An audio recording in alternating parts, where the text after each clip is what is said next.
mo ang aking kalupitan.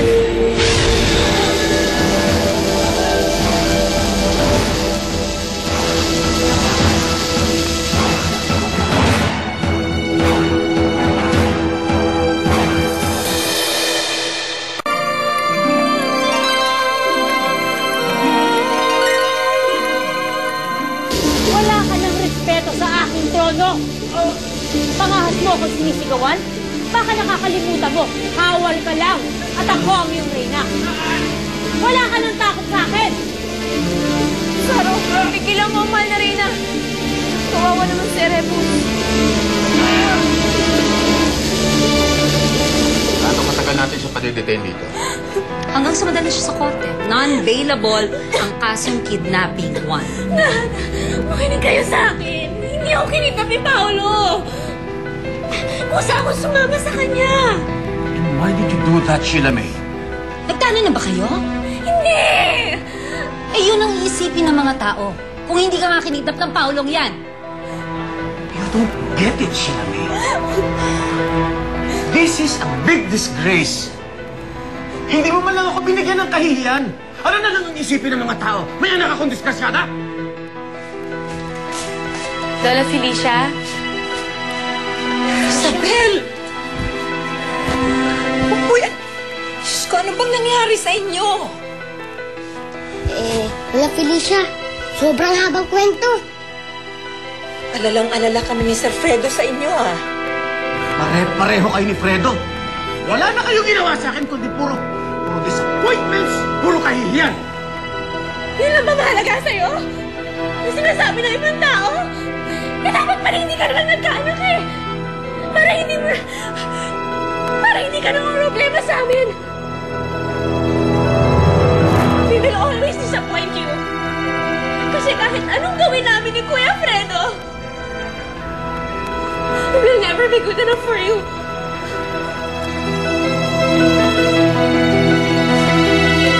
Sheila May! Nag-alala ko si Sir Fredo? Diyos ko, kung saan-saan namin kayo hinanap. Hindi siya mapakali. Aba, hindi ko agalain na ganun ka pala kahalaga sa kanya. Narinig mo yung buboy? Opo, narinig ko po. Hindi kaya ako malayo. Lola Felicia, nasa po si Sir Fredo. At nasa taas ka, darating lang. Pupuntahan ko muna po siya. Teka, sandali lang. Isabel! May bisita pa siya. Isabel! Ano yun? Parang walang sakit eh. Teka nga, kunin mo nga yung medical kit, dali. Halika nga dito, linisin natin yung mga sugat mo. Diyos ko, bata kayo. David, pakuha mo siya ako ng ano ah. Sir Fredo?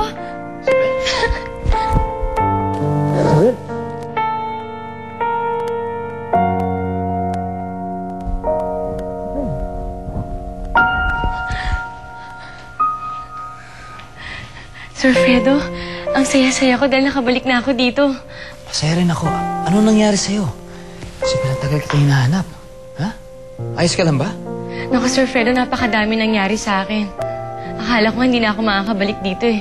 Akala ko hindi na uli kita makikita. Ano nangyari sa'yo, ha? Kaya sising-sisi ako. Nagsisisi? Bakit ka naman nagsisisi? Nagsisisi po ako sa mga pagkakataong sinayang ko. Sa mga pagkakataon na hindi ako umamin sa'yo.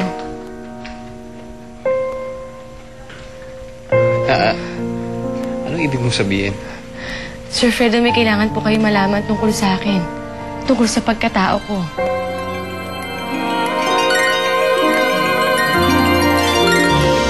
Paano kaya mabuhay ko?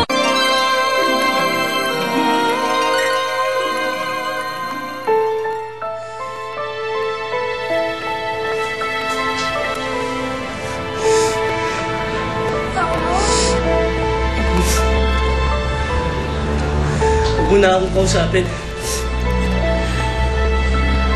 Paolo, I'm sorry.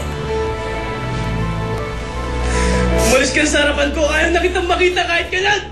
Paolo, makinig ka muna sa akin. Hindi ko naman gusto mangyari to eh. Ano bang kasalanan ko sa'yo? Pilit na nga kita tinatakasan. Pilit na ako lumalayo sa'yo. At pilit na kitang kinakalimutan. Hindi mo ba nakikita durog na ako? Hindi ba tapos ang pagpapahirap mo sa akin? Napakalaking kasalanan ba mahalin kita? Paolo! Nagsisisi na ako. Nagsisisi na ako, minahal pa kita. Parusang mahal ka. Sana hindi na kita minahal.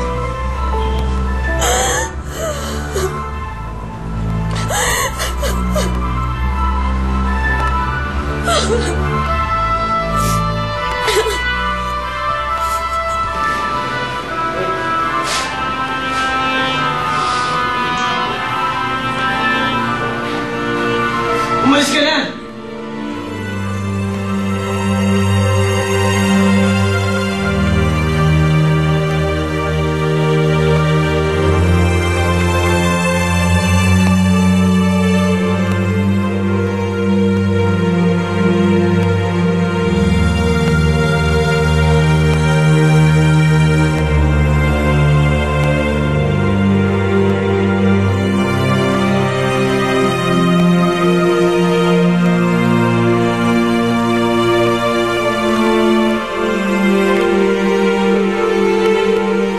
Mangako po kayo sa akin.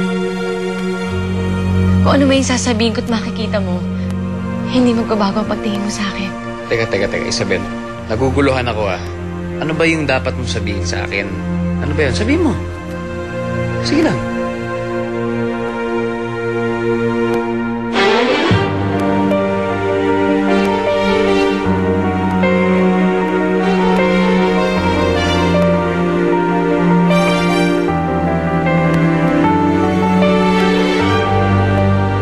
Sandali, Isabela. Huwag mong naituloy. Sandali. Meron akong gusto ipakilala sa'yo.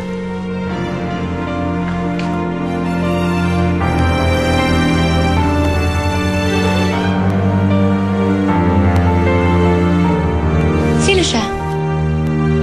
Cassandra, siya si Isabel. Isabel? Siya si Cassandra. Kinagagalak kitang makilala, Isabel.